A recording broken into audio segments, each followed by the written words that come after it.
Welcome to this brief overview on Zoom for Instructors. Zoom is a very powerful Meet tool that offers tons of features such as high-quality video calls, breakout sessions, and tons of custom settings. Let's take a look. Accessing your Meet sessions is as easy as it has always been. In Bluequill, simply navigate to the Meet tool from either the Apps menu or a learning object with Meet sessions turned on. This will open up the course's Zoom page in a new tab. This page is directly connected to your course, not anyone's personal account, so any Meet sessions created here can be viewed by the entire class.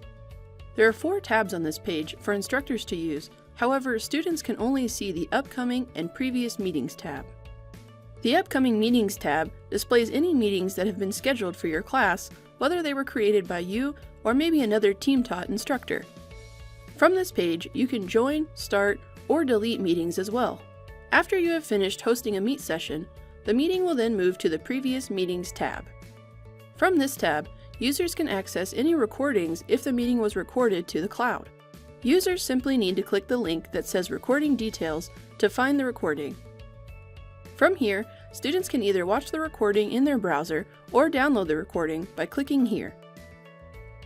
The next tab shows your Personal Meeting ID, or PMI. This is a private meeting room assigned to your personal account. You can reuse this space over and over for random one-off meetings such as office hours. The link will never change, so once you share this link, people can rejoin your personal meeting at any time. The last tab is where all cloud recordings are stored.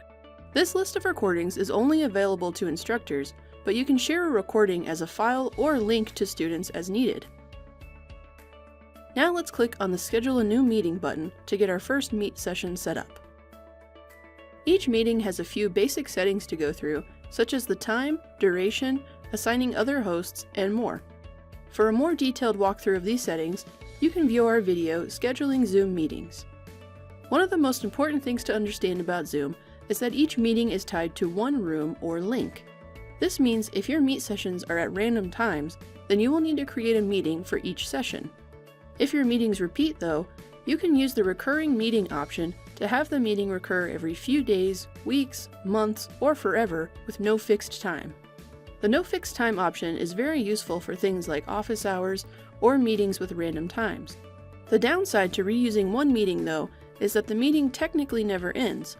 This means the meeting will never move over to the Previous Meetings tab, and students will not have easy access to Meet recordings. This method would require the instructor to manually share all recordings with students from the Cloud Recordings tab. Now that you have your meeting set up, you can click on Save to make the meeting viewable by your class. Click on Start to begin the meeting. When you start Zoom for the first time, a new tab will open prompting you to either download the desktop application or to use the browser version of Zoom.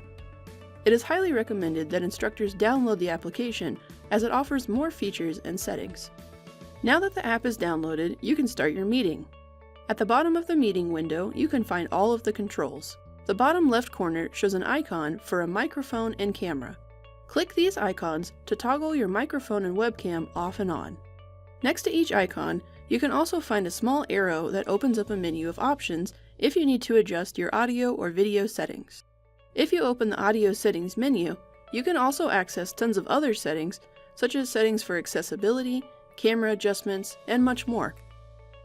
Next, we have some more options to do things like invite others to the meeting, view the participants list, create polls, and share your screen.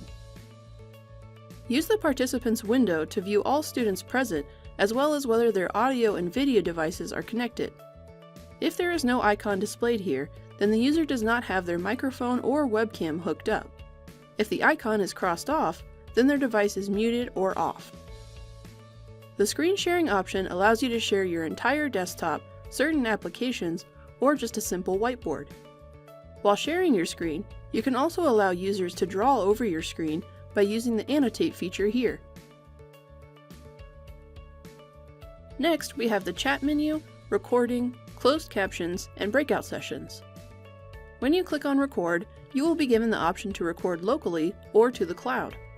The local option will save the recording to your computer as an MP4 file, while the cloud recording will save the recording online. We recommend recording to the cloud so that students can easily access recordings online at any time. Thank you for watching this quick guide to Zoom. There are plenty of ways to use these tools to keep your students engaged, but we have only touched on the basics. For more detailed information on using these tools, you can search Zoom's support site at support.zoom.us.